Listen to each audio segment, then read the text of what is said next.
Olá, meus caros, vocês vão ouvir agora o podcast Entreaberto. Eu sou a Thay e convido vocês para embarcarem junto comigo nesse mar de ideias e reflexões.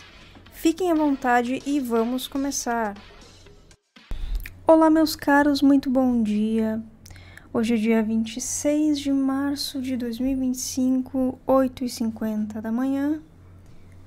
E hoje eu gostaria de falar de um assunto já um pouco antigo, né? Podemos dizer assim, que já passou, que é sobre o Inter ser campeão gaúcho 2025. O que quero dizer com isso? Para quem me conhece sabe. Para quem me conhece sabe que eu sou colorada.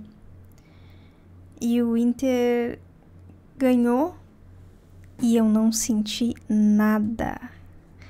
Foi uma sensação esquisita, para falar a verdade.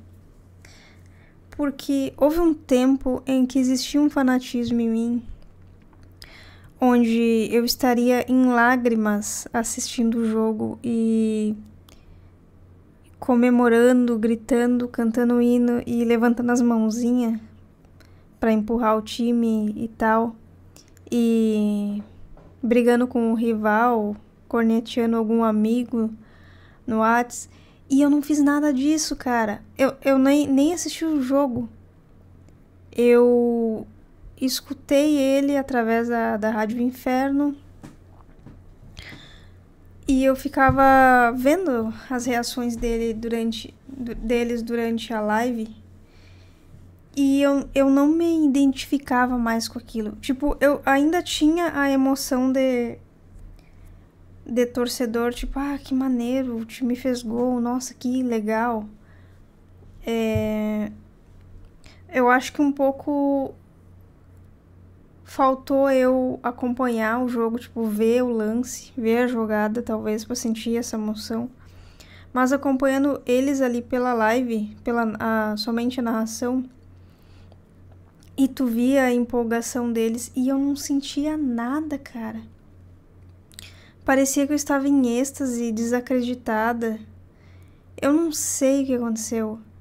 Eu não sei se foi porque demorou muito tempo para ganhar alguma coisa e eu já estava acostumada com aqueles discursos finais de agora é trabalhar, baixar a cabeça, trabalhar e buscar outra coisa, que eles sempre falam, né, no final do jogo.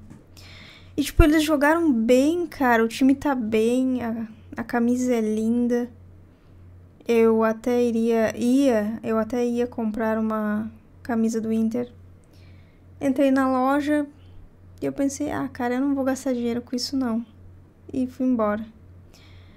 E aí beleza, o Inter ganhou, teve toda aquela comemoração, todo aquele negócio. E eu não senti nada, cara. E eu pensei, o que tá acontecendo? Isso era tão importante pra mim. E agora não é mais, tipo, eu não senti nenhuma vibração, nenhuma reação do meu corpo vibrar em conjunto com a comemoração da vitória. Aí, cara, passou-se uns dias e eu fui ver um documentário dos bastidores da vitória e tal. E vendo toda aquela gente, vendo todo aquele pessoal, assim, torcedor, fanático e que cantam os hinos e tal, todos com as camisas, provavelmente originais. E eu fiquei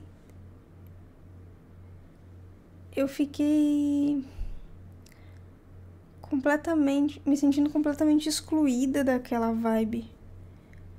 Porque todos ali no vídeo pareciam estar na mesma vibe, todos pareciam ser iguais, assim, tipo, um imitando o outro.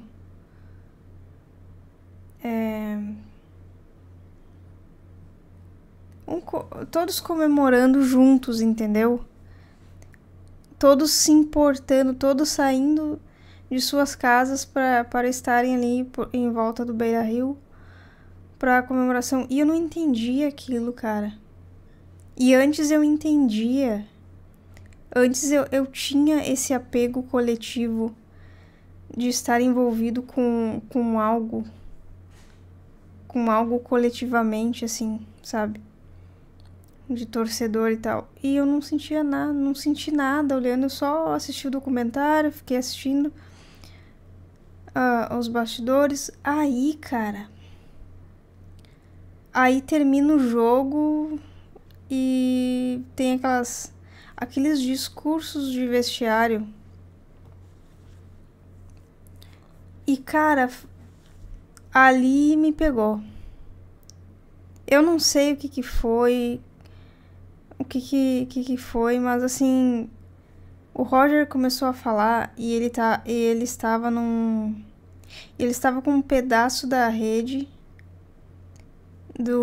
de quando o Inter foi campeão gaúcho em 1900 e alguma coisa, não lembro mais. Mas foi muito bonito que ele pegou aquele pedaço de rede e falou pro time que o que eles queriam, o objeto que eles queriam estava lá dentro do campo, antes da vitória, entendeu? Ele usou aquele pedaço de rede para motivar os jogadores a buscarem um outro pedaço de rede para marcar a história. Eu não sei o que foi, eu achei muito bonito aquilo, que não teve jeito, tipo assim, eu me emocionei. E tipo, eu não me emocionava mais com futebol, com nada, assim. E aí eu comecei a ver a união do time, realmente todos querendo evoluir ali dentro. Isso até tinha isso antes, quando o Inter teve as derrotas e tal, mas tu não sentia uma vibração entre eles. Tu via aqueles discursos assim, meio que prontos e tal, mas tu não via aquela sede de vitória nos bastidores. E eu vi aquilo, achei bonito, achei muito bacana, que todos que estão ali gostam realmente do clube.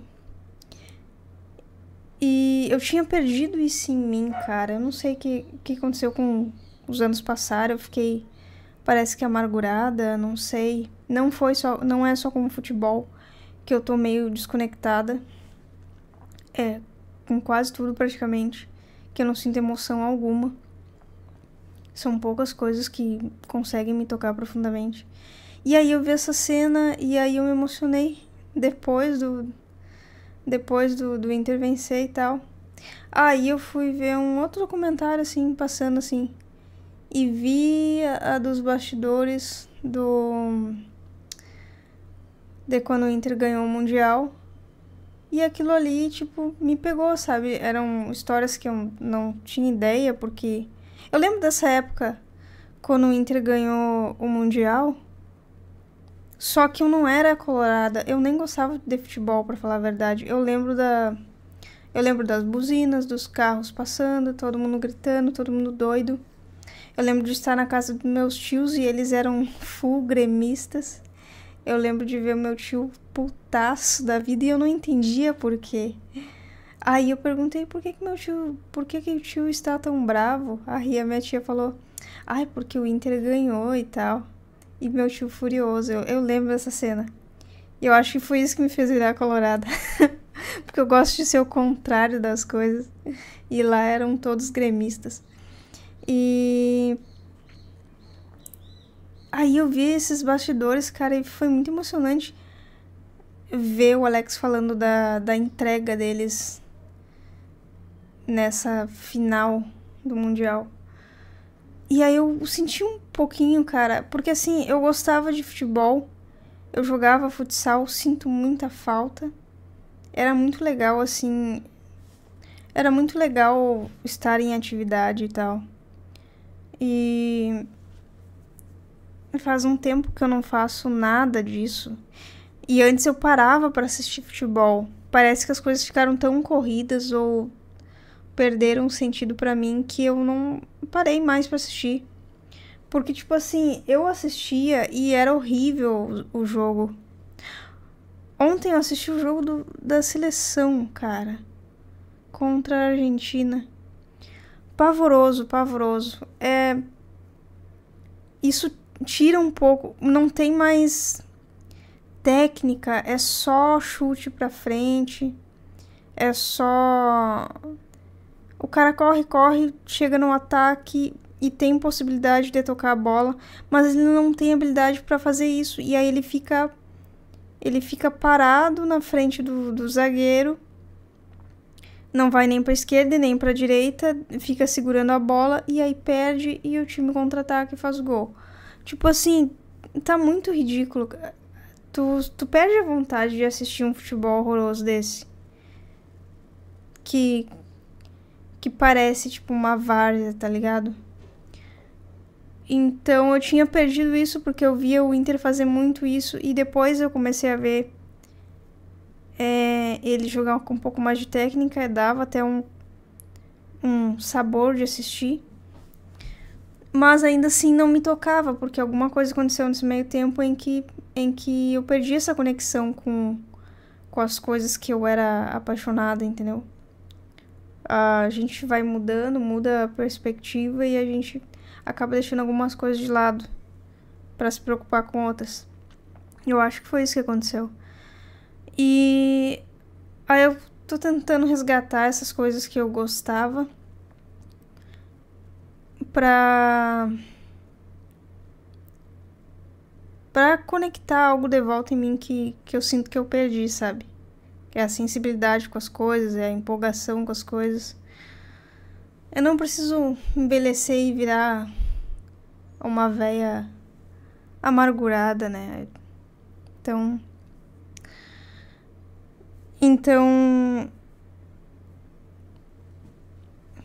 eu fiquei pensando, será que eu amadureci e essas coisas perderam o sentido pra mim porque eu amadureci? Ou eu apenas... Essas coisas só perderam o sentido porque eu fiquei amargurada e chata pra caramba? Isso seria evolução? Eu evoluí, sei lá. Eu comecei a pensar nisso. Eu acho que não. Eu acho que a opção é que eu virei chata. Fiquei chata. Porque coisas aconteceram que me fizeram mudar a perspectiva do que era importante pra mim e o que não era. E aí algumas coisas foram ficando pra trás. Tipo assim, futebol era algo que eu gostava. Ficou pra trás. Não paro mais pra ver. Filme e seriado era uma coisa que eu fazia muito. De assistir um atrás do outro. E agora, às vezes, às vezes eu assisto um filme no mês. Um filme.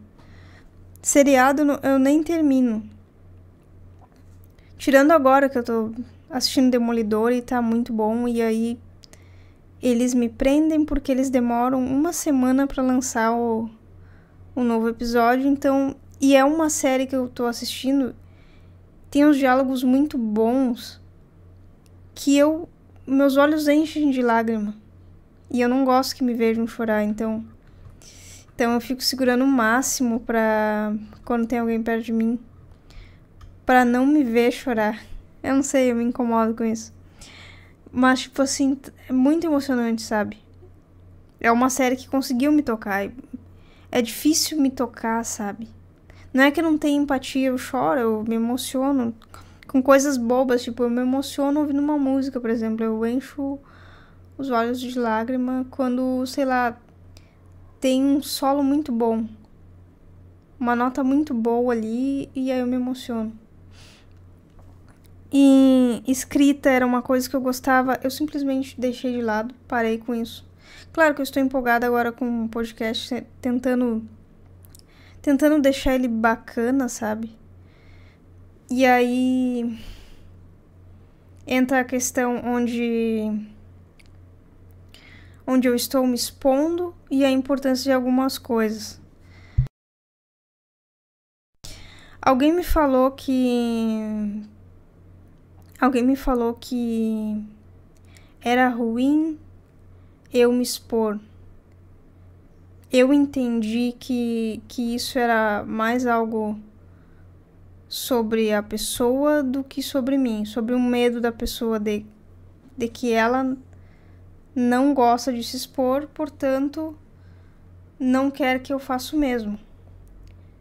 Tipo assim, eu realmente tô aqui, eu tô falando várias coisas pra vocês, uma espécie de diário. Eu tô falando várias coisas que passam dentro de mim, passam na minha cabeça, observações, percepções.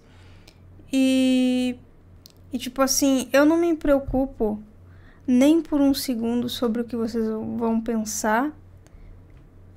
Até as pessoas novas que forem chegar aqui, se é que vai... Primeiro que eu acho que pouca gente vai ouvir isso aqui. Só quem vai clicar nesse podcast aqui, nesse vídeo aqui pra ouvir, são meus amigos. Pessoas que se importam comigo. Eu tenho certeza que outra pessoa que vai vir de fora talvez nem clique aqui. Talvez escute 30 segundos e já desista de ouvir. Entendeu? Mas por que eu tô fazendo isso? Por que eu estou me expondo? Primeiro, antes eu tinha um medo muito grande de me expor. Eu tinha muita timidez. Timidez, inclusive com a live, que era olhar pra câmera, é como se eu estivesse olhando dentro dos olhos da pessoa, e isso me gerava um pavor, uma estranheza. Então, por que eu tô fazendo isso? Eu tinha muito medo de me expor antes. Pessoalmente, eu ainda sou um pouco tímida. Tem coisas que eu não consigo fazer. Se eu já me dou com a pessoa... Tipo assim, eu consigo conhecer a pessoa e conversar com ela, mas eu demoro a me soltar, entendeu? Se eu não tenho intimidade, eu vou ficar totalmente na minha. Mas assim... Pessoalmente, eu não me exponho tanto. Por que eu estou me expondo aqui, tipo, falando dos meus medos e tal? Primeiro que eu falei pra vocês que seria uma espécie de... diário pra mim, que é uma coisa que eu vou ouvir e ver se eu vou evoluir ou não. Segundo, que eu quero obter conhecimento e à medida em que eu vou obtendo, eu quero passar isso aqui, passar adiante. E depois lá na frente eu vou olhar assim e ver as coisas que eu passava e ver o que eu superei. E o terceiro, que é me expandir intelectualmente, aprendendo alguma coisa, por exemplo, a comunicação que eu tô estudando. Eu tô estudando o vídeo lá do dublador do Batman. Esqueci o nome dele. É um velho. Muito bom, cara, muito bom. E várias outras coisas que eu tô estudando pra melhorar. O que eu tô fazendo agora? Eu estabeleci que é importante ter um roteiro. Mas enfim, antes de eu falar do roteiro, eu vou voltar sobre o lance de me expor. É uma coisa que não me gera medo, porque eu não tenho medo que vocês vejam meus atos falhos. Vejam o quão falha eu sou como ser humano, porque eu tenho certeza que vocês também são falhos. Quem tá falando aqui não é uma pessoa que quer mostrar que sabe tudo. Porra nenhuma, eu não sou assim. Eu quero ajudar pessoas à medida em que eu vou me ajudando também. É uma espécie de acolhimento aqui, porque tipo assim, eu posso falar alguma coisa aqui que você vai se identificar e você vai comentar. E eu vou ficar reflexiva sobre aquilo que você comentar, aquilo que está te incomodando, entendeu? E talvez, depois que eu refletir sobre isso, talvez no próximo podcast eu fale sobre isso. Porque eu vou ter pensado sobre isso. Eu gosto muito de refletir. Então eu não tenho medo de me expor, eu não tenho medo de dizer quem eu sou, eu não tenho medo de que vocês vejam que eu sou falha, que vocês vejam todos os erros, entendeu? Não tenho medo de dizer que eu fiquei incomodada com isso, eu fiquei triste com isso. Ou, foi tão bobo que eu fiz isso. Eu não tenho medo, cara, porque eu sei que eu vou refletir sobre isso e eu vou tentar melhorar. O que eu tô fazendo aqui é tentar melhorar sempre. Então, eu não tenho medo de me expor, de dizer quem eu sou. Entende? E eu não tenho medo de errar, cara. Muito pelo contrário, eu quero errar. Eu quero errar e aprender com o meu erro. Eu não tenho medo de errar, eu não tenho medo de fracassar. Eu não tenho medo de ser ruim em algo, porque no final das contas, mesmo que eu seja ruim em alguma coisa na primeira vez, na segunda eu estarei tentando melhorar, na terceira eu estarei tentando melhorar. É isso, sabe? Só dá pra se agarrar a isso e tentar seguir em frente. Então eu não me importo nem um pouco se a pessoa que for vir aqui, ela vai, sei lá, rir de mim, entendeu? Porque eu sei porque eu sei que é só um medo dela,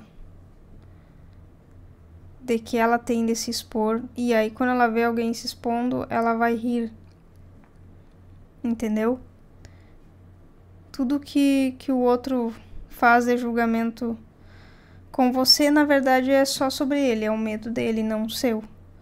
Por mais que eu erre aqui, que o programa, desde o início, o primeiro episódio tenha sido ruim, e o segundo episódio parecia que estava no primeiro ainda. Não, mas falando sério.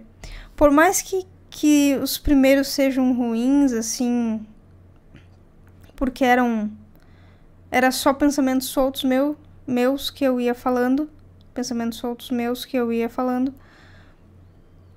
eu comecei a entender que existia uma importância de eu roteirizar. Tem alguns podcasts que eu escutava que aparentemente o cara fala de maneira aleatória, só pensamentos soltos e tal. Pode ser que ele não tenha roteirizado, porque ele já tem um intelecto já avançado. Já seja fácil de manejar as palavras e os pensamentos e alinhá-los. Eu já tenho uma certa dificuldade de ter um início, meio e fim. E eu comecei a entender a importância do início, meio e fim. E alinhá-los, entendeu? Alinhar uma linha de raciocínio. Então eu comecei a roteirizar. Tipo, eu coloco sempre 5 tópicos dos quais eu quero falar aqui, abordar. E eu vou falando sobre eles. Antes eu tinha o costume... Antes de fazer o podcast, eu tinha o costume de escrever antes. Só que quando tu começa a escrever e tu vai falar sobre aquilo, tu começa a ler. E fica muito ruim. Então é importante tu ter o estudo daquilo que tu quer falar, tu já saber o que tu vai falar, mais ou menos. E você só colocar os tópicos ali pra você ir comentando. E aí eu entendi a importância do roteiro, pra não gerar bagunça. Senão, tipo, eu tô falando do intercampeão, aí daqui a pouco eu tô falando sobre reforma na casa. Uma coisa não tem nada a ver com a outra, entende? E aí eu comecei a entender a importância dos roteiros. E gerar o roteiro me ajudou muito, porque eu pude ter um estudo antes, tipo, eu quero falar sobre isso e isso vai me ligar a isso. Então, realmente é algo muito importante para não ficar bagunçado, né?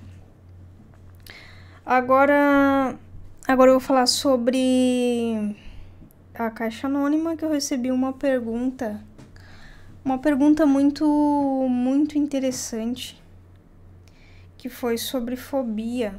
E a pergunta era o seguinte: como superar uma fobia? E você se considera alguém que superou uma?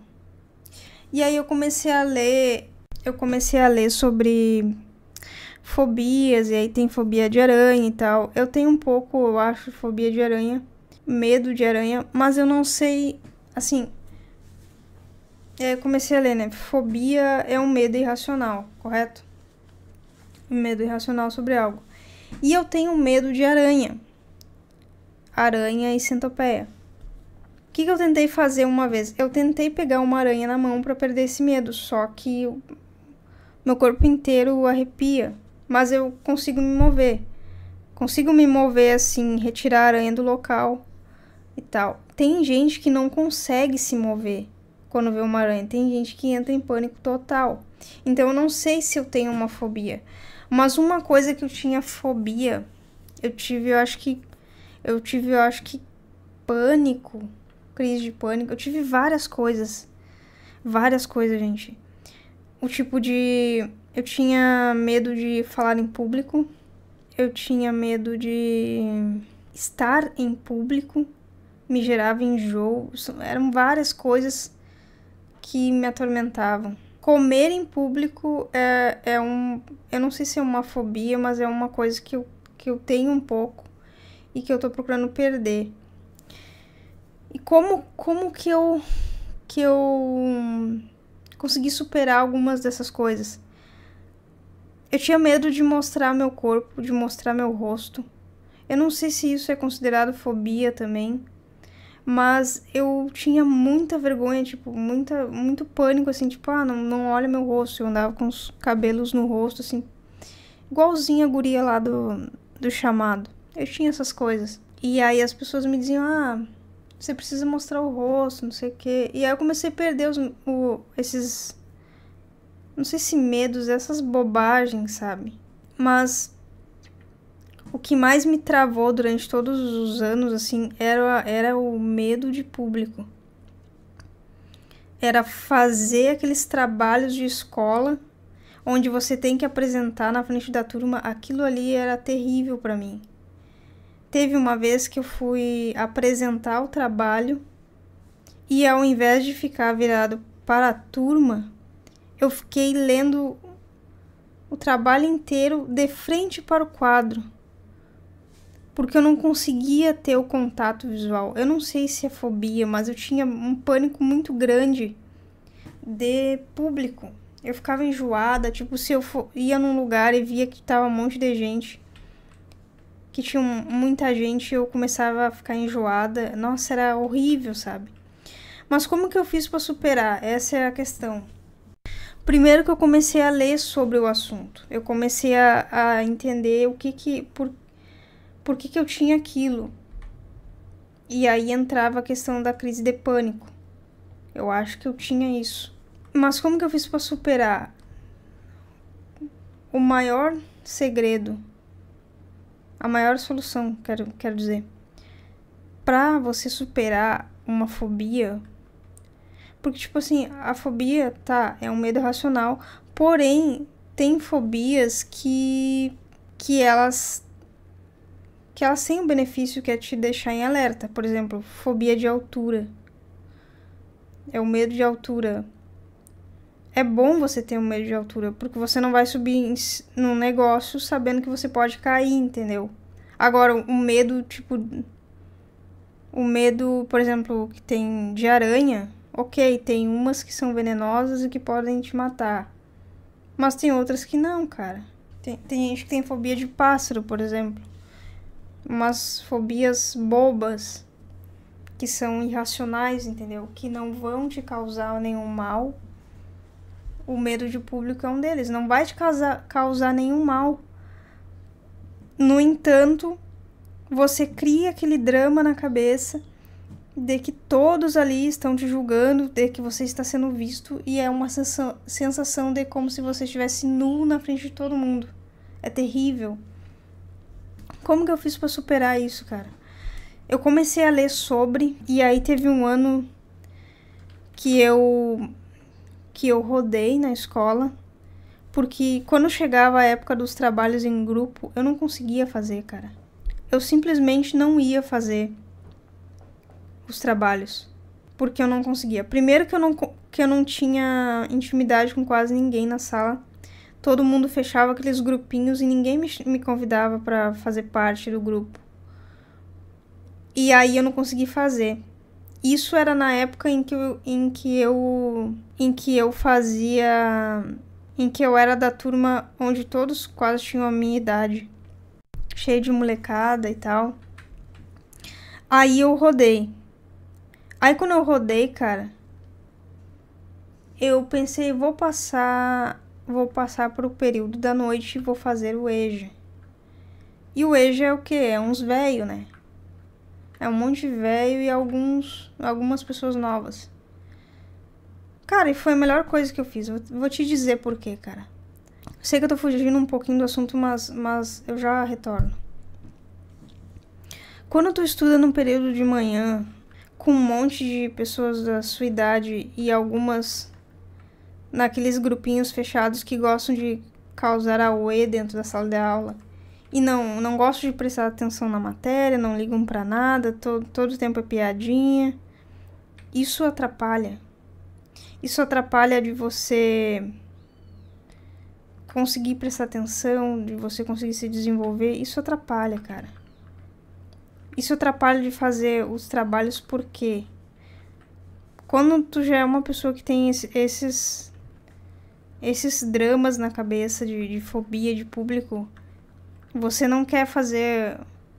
Você não se sente confortável de fazer um trabalho em grupo porque vai ter alguém na plateia que vai rir de você. Entendeu?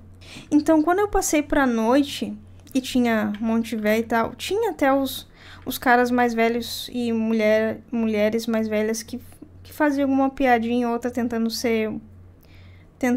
agir como se tivesse 15 anos ainda. Tinha.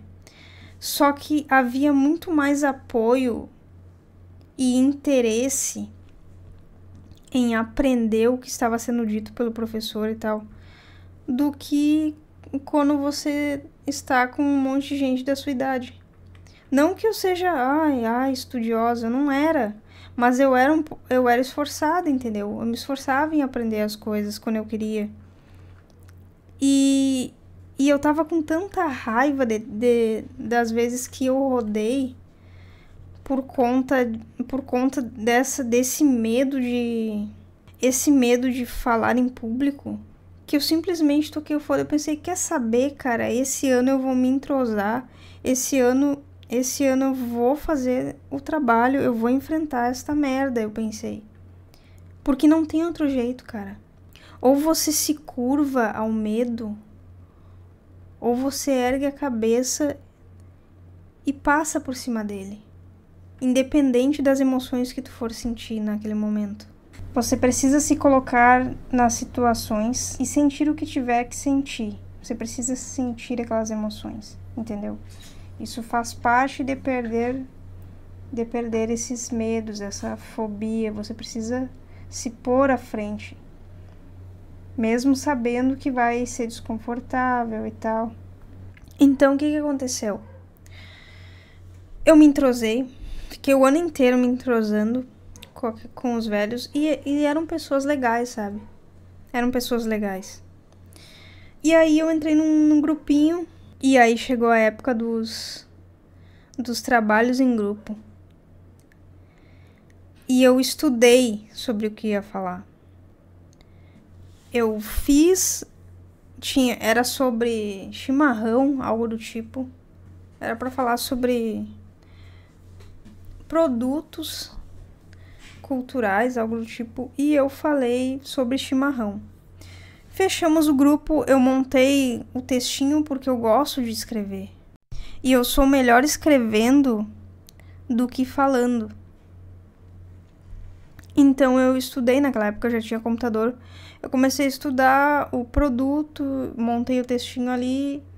Só que enquanto eu montava o texto, eu ia gerando interesse e curiosidade sobre aquilo. E aí eu percebi que o meu medo de falar em público era porque eu não sabia do que estava falando. E quando você não sabe do que você está falando, você não sabe nem por onde começar, entendeu? Então, como eu sabia o que eu estava falando, eu já sabia o que eu iria falar, aquilo me gerou confiança, que fez com que eu conseguisse ir para frente, me apresentasse e falasse, e o ambiente ajudou, porque eu já estava entrosada. Então, duas coisas. Primeiro, você se entrosa com as pessoas e gera aquela intimidade. E o segundo é, você tem que saber do que está falando. Não só falar por falar. Você tem que estudar e saber do que está falando. Aí eu fui pra frente da turma. Me apresentei, falei sobre o produto. li um pouco sobre ele, o que eu tinha escrito. Mas eu não me senti desconfortável, eu não me senti enjoada. Eu fiquei extasiada depois que eu terminei. Muito empolgada, muito feliz, muito emocionada. É uma coisa boba pra vocês, talvez. Mas eu fiquei emocionada porque eu enfrentei aquilo e eu consegui superar aquilo. Entendeu? E desde então, desde esse dia, eu percebi que não existe solução pro medo a não ser você se expor a ele. Então, por isso que eu me exponho hoje em dia no podcast. Porque você tem que se arriscar. Não existe solução além de você se arriscar e se expor diante do medo. E é isso que eu entendi. Quando você tem uma fobia de algo, você pode estudar sobre ela. Tipo assim, você tem medo de aranha, e você começa a ler sobre aranha e você vê que vai entender, vai ver algumas que não são venenosas e aí você simplesmente pode só retirar a aranha do local com um pote, sei lá, e seguir vivendo sua vida. Então, é isso, cara. Se você tem um medo, primeiro estude sobre ele. Conheça o seu inimigo. Tipo isso, você conhece o inimigo. Você olha, porque aquele medo daquele momento é o seu inimigo, mas na verdade seu inimigo é você mesmo. É sua mente. Então você estuda sobre aquilo e enfrenta aquilo. Você tem que entender com o que você está lidando. A maioria dos medos, dos nossos medos, surgem a partir de algo criado na mente, que às vezes está adormecido ali e a gente não consegue chegar até ele e entender como que isso começou, entendeu? Eu não sei como que isso começou dos meus medos, mas eu lembro que na infância eu era entrosada,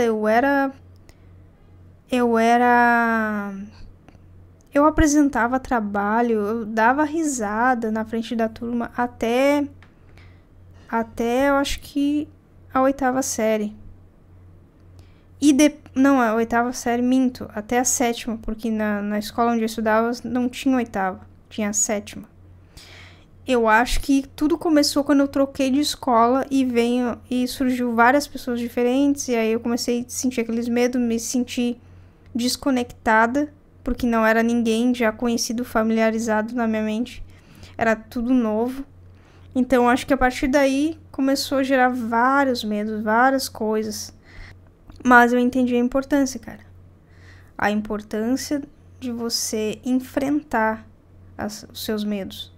Quando eu comecei a fazer live, Por que eu comecei a fazer live? Pra mim, tudo é sempre uma experiência, entendeu? Tudo é sempre uma experiência. Por exemplo, eu ainda tenho muito medo de tocar violão pra alguém, na frente de alguém. Eu não consigo, cara. É uma das coisas que eu não consigo, porque eu acho que é porque eu sei que eu não canto muito bem. E aí eu fico com vergonha de que a pessoa escute e deboche. Isso é algo que eu ainda não consegui superar, que é o de cantar na frente de alguém e tal. Mas voltando ao lance das lives, eu comecei a fazer porque eu entrei na Twitch uma vez, eu acompanhava meu irmão que já tinha iniciado. E tipo assim, eu sempre gostei de jogos, mas eu tinha um pouco de vergonha. Não tinha computador nem internet decente pra fazer na época. Há uns, 3, 4 anos atrás. Aí eu entrei na Twitch, cliquei numa live, tinha uma menina toda escabelada pulando em cima de uma cama e alguém dava donate pra ela e ela tomava mais água ou mais drink, algo do tipo. E eu pensei, cara, olha que coisa ridícula. Eu aqui com medo, com vergonha de só ligar a câmera e jogar alguma coisa legal e conversar. sem tá fazendo mal pra ninguém, sem tá fazendo nada errado. E a menina ali, totalmente foda-se, ganhando um monte de donate por tá pulando em cima da cama. Que porra é essa? Aí eu pensei, cara, quer saber? Eu vou fazer isso também. Eu vou passar por isso. Só que as primeiras lives era terrível. Eu não conseguia me soltar. Parecia que eu tinha que Parecia que eu tinha que pisar em ovos em frente à câmera pra sair perfeito. Eu pensava no perfeito, no... Ai, tem que estar 100%. Eu pensava que tudo tinha que estar perfeito, entende? Só que eu ficava toda dura na frente da câmera. Eu não conseguia olhar pra câmera, eu não conseguia interagir, eu não conseguia sorrir, eu tinha vergonha de sorrir. Eram umas coisas tão bobas que eu fui perdendo isso à medida em que eu ia me analisando. Então é importante você, quando você tem medo de algo, você se analisar.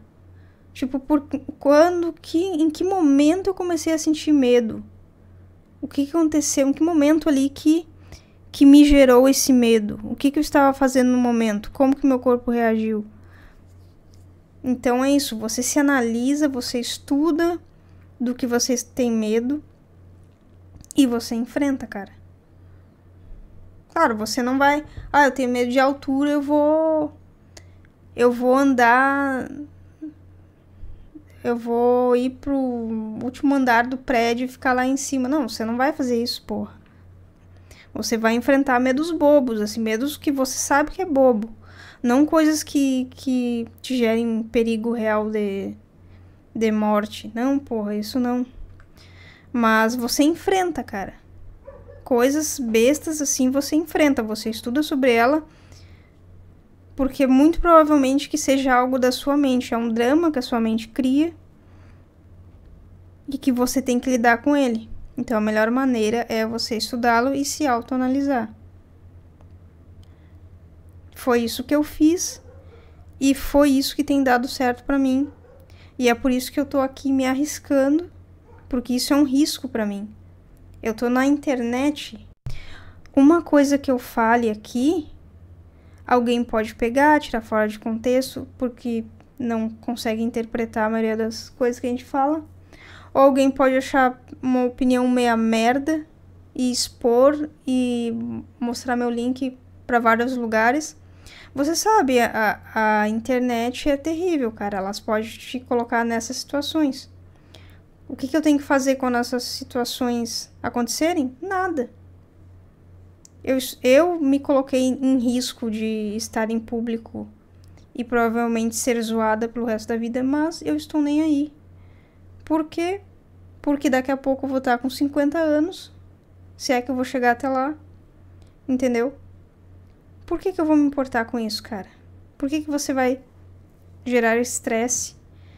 Mesmo que seja uma difamação. Estão falando que você é isso. Caguei, entendeu? Você não dá munição ao inimigo. Você ignora e segue dando o seu melhor no seu propósito, naquilo que você acredita. Ponto final. Então esse é meu vídeo de hoje, gente. Já vou postar essa semana mesmo. Primeira vez que eu consigo postar um vídeo na mesma semana sem ter feito na semana anterior. Espero que vocês tenham gostado. Obrigado aí a quem fez a pergunta sobre fobia. Espero que você consiga melhorar, cara. E se eu puder te indicar um livro para ajudar a superar isso, o primeiro óbvio é O Poder do Agora, que também fala um pouco sobre isso. Se eu puder indicar um livro que me ajudou muito na época, tem algumas coisas aqui de valor que ajudam você a enfrentar alguns medos e se superar diante deles. O livro é do Paul Hanna. Não desista, você pode. Eu vou ver se eu coloco uma imagem dele aí no final da tela, para você saber. Esse livro me ajudou muito por um bom tempo, que ele fala de superação e tal, e medos, você tem que superá-los, então me ajudou por um tempo. Eu também estava escrevendo algo sobre como superar isso, né? Quem sabe um dia eu consigo terminar esse livro aí que eu estava escrevendo. O título do livro que eu estava escrevendo se chama O Medo é um Muro e Você Pode Quebrá-lo. Eu escrevi ele a partir do momento em que aconteceram os eventos na escola e tal, e eu fui superando. E aí eu achei interessante refletir sobre ele e tentar criar algo de bom a partir disso. Mas enfim, esse foi o vídeo de hoje, gente. Muito obrigado a quem sempre tá aqui, sempre dá o play aí, vai fazer alguma coisa. É muito bacana escutar, mesmo que besteiras, é muito bacana escutar enquanto você faz alguma coisa no seu dia. Então, obrigado, gente. Então é isso, gente. Continuem a fazer suas perguntas para o Caixa Anônima. O link está na descrição desse vídeo. Muito obrigado e valeu. E estarei deixando também na descrição o link do livro Não Desista, Você Pode, através da Amazon. Valeu e fui!